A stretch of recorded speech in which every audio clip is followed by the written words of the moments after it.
The common misconception about the English longbowman actually pertains to his categorization as being sole English. Now, while the tactical aptitude of the longbowman flourished after the 14th century, the origins of archery-based warfare in Britain had a far older tradition. To that end, during the late 11th century Anglo-Norman invasions of Wales, the Welshmen gave a good account of themselves in archery against their well-armored foes. Interestingly enough, the Normans were probably inspired by the tactical acumen of the natives. And given their penchant for adaptability, the bow was raised to be a prestigious weapon after the Norman conquest of England. Practicality obviously played its role alongside ceremonious affairs, with the bow achieving its prestige solely due to its sheer effectiveness in the hand of specialized archers who defended northern England from the encroaches of the lightly armored Scots. As a result, the English armies continued to employ Welshmen as dedicated archers. But even more antithetically, the English also employed Frenchmen in their ranks. Now, from the historical perspective, this shouldn't come as too much of a surprise. That is because, by the 13th–14th century, the English Plantagenet monarchs continued to hold vast tracts of land and settlements in continental France. So many French people from these parts, like the Gascons and French Normans, often viewed the English as their overlords and thus served in their armies, including archery divisions, without compunction.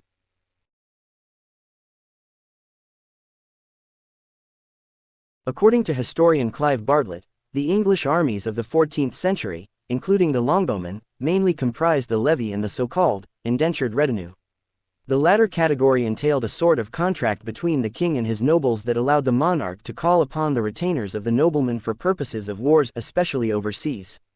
This pseudo-feudal arrangement fueled a class of semi-professional soldiers who were mostly inhabitants from around the estates of the lords and the kings.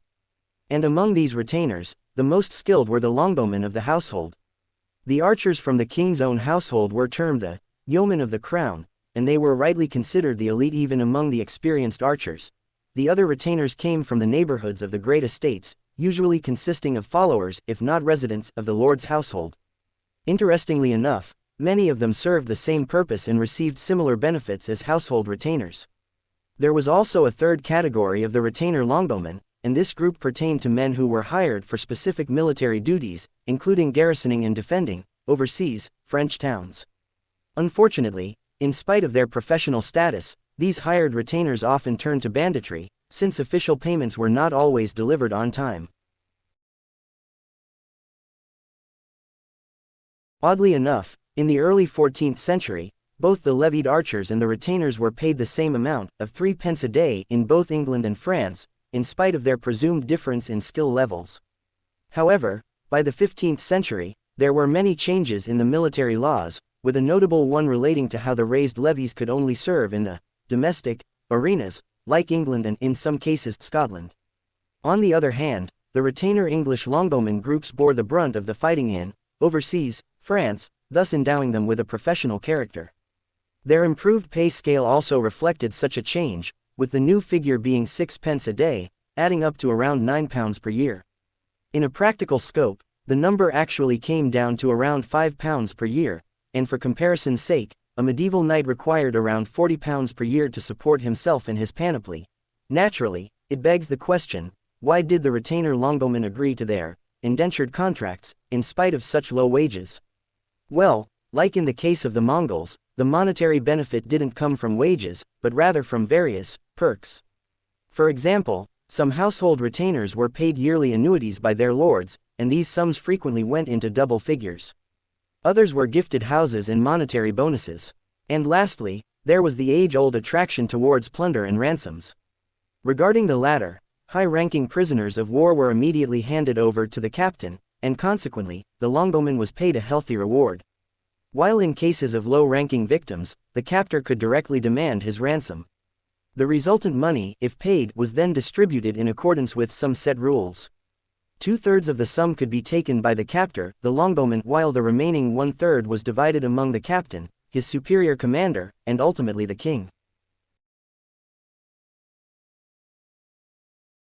Training specifically for warfare and battlefield tactics, or at least what we understand as rigorous training for warfare aka boot camp, was notably absent from the itinerary of an English longbowman.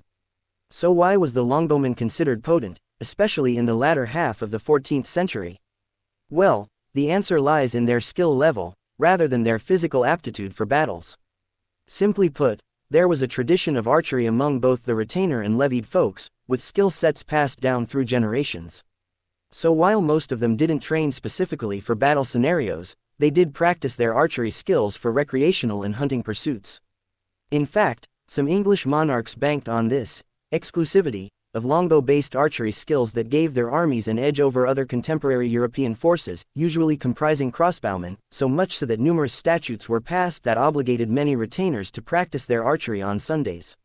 However, it should be noted that by the middle of the 15th century, the longbowmen were not considered as deadly as they were some decades ago. Contemporary chronicler Philip de Comines talked about how the Englishmen in Charles the Bold's army were not worthy of actual battlefield maneuvers. As a counter to the decreasing standards of the longbowmen, the Duke of Burgundy may have also trained these folks in shooting volleys when combined with the pikemen, thus hinting at the precursor to pike and shot formations. As opposed to the ill-equipped European archer of the early medieval times, the longbowman was furnished with armor and arms that were provided by his employer, the lord or the king. According to a household accounting book of 1480 AD, a typical English longbowman was protected by brigandine, which was a type of canvas or leather armor reinforced with small steel plates riveted to the fabric. He was also issued a pair of splints for arm defenses, a sallet, a war helmet or a steel-reinforced cap, a standard, or standard, that protected his neck, a jacket, basically his livery, a gusset, which could have been either synthetic underwear or a small plate that protected his joints, and a sheaf of arrows. Presumably, much of such equipment was kept in stock and was only issued by the senior commanders in times of war. Contrary to some notions, the longbow was not the only kind of bow used by English archers after the 14th century. In fact, most of the archers used their personal bows for hunting and occasional practice. But after they were retained or levied, the men were supplied with newer war bows by the aforementioned contract system, or the state. These new longbows pertained more or less to a standard issue, and thus their mass-scale production became easier to manage. Now the longbow was not actually the most efficient projectile-based weapon of its time. However, the design made up for its difficulty of usage through other means, like its relative cheapness and simplicity when compared to the crossbow. The extended scope of the longbow along with the taut nature of the string usually made from hemp surely transformed the craft into a dangerous weapon to handle. The main danger to the user was due to the string hitting the forearm area in its backlash. This could be avoided by either bending the elbow or adjusting the distance between the string and the bow when strung, but both of these measures hampered the intrinsic shooting range and technique of the longbowman. So as a solution, the longbowman opted for bracers, forearm armor, that were crafted from leather and horn, and even from walrus tooth, ivory, on rarer occasions. Generally exhibiting a strap and buckle system, as evidenced by the extant specimens salvaged from Mary Rose, the bracers also carried some form of insignia. These heraldic devices probably showcased the city origin of the archer or the lord's badge under whose command the longbowman served. The harbinger, by definition, pertains to a forerunner or herald who announces or signals the approach of another. However, in practical terms, the English harbingers of medieval times served a tad different purpose. Attached to the logistical core of the army, they were tasked with finding the billets of the ordinary soldiers and longbowmen before the arrival of the main body of troops. These billets were fairly well arranged in English soil, with the quarters being allocated in accordance to the rank and influence of the soldier, though in France, the method sometimes gave way to madness, with chaotic affairs and strong arming deciding the good habitation scopes. Interestingly, the harbingers, sometimes having longbowmen divisions in their ranks, also served as scouts who looked for the dry sites conducive to camping that had access to essential requirements like wood and water.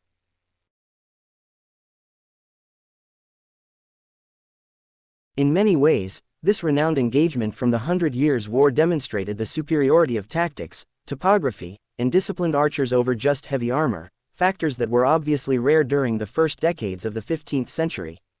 As for the battle itself, it pitted around 6,000 to 9,000 English soldiers, with 5/6 of them being longbowmen, against 20,000 to 30,000 French forces, who had around 10,000 heavy armored knights and men at arms. The haughty mindset of the French nobility participating in the battle could be somewhat gathered from chronicler Edmond de Dinter's statement, 10 French nobles against 1 English, which totally discounted the military value of a longbowman from the English army. As for tactical placement, the English army commanded by Henry V, the King of England, placed itself at the end of a recently ploughed land, with their flanks covered by dense woodlands that practically made side cavalry charges nigh impossible. The front sections of the archers were also protected by pointed wooden flanks and palings that would have discouraged frontal cavalry charges. But in all of these, the terrain proved to be the greatest obstacle for the armored French army, since the field was already muddy with recent occurrences of heavy rain. In a twist of irony, the armor weight of the French knights, for at least some of them, became their biggest disadvantage, with the mass of packed soldiers fumbling and stumbling across the soggy landscape, making them easy pickings for the well-trained longbowmen. And, when the knights finally reached the English lines, they were utterly exhausted, while also having no room to effectively wield their heavy weapons. The English longbowmen and men at arms, still nimble-footed, switched to mallets and hammers, and delivered a crushing blow in hand-to-hand combat on the frazzled Frenchmen. In the end, it is estimated that around 7,000 to 10,000 French soldiers were killed, among them there were around 1,000 senior noblemen. And even more were taken prisoners, while the English losses were around the paltry figure of 400. While William Shakespeare's Julius Caesar made the phrase famous, the cry of havoc was actually a call used during medieval times by the English and Anglo-French armies to signal the beginning of plundering. In essence, havoc, or havoc, derived from Old French havet, meaning pillaging, heralded the end of a victorious battle, and thus the war cry was taken pretty seriously by the commanders. In fact, it was taken so seriously that even a premature call of havoc during the battle often resulted in the death penalty by beheading for the ones who started the cry. Now, while this may seem harsh, such rigorous punishments were part of the military regulations of the late 14th century. Many of them were formulated for the practicality of instilling discipline in the army, a quality that often decided the outcome of a battle, a case in point pertaining to the Battle of Agincourt. Furthermore, unlike the boisterous French nobles of the time, the English took collective precautions for their relatively smaller armies, thus upholding the principles of safety. So in essence, the premature havoc callers might have run afoul of such principles, which could have put the entire army in danger when pillaging in their unguarded mode.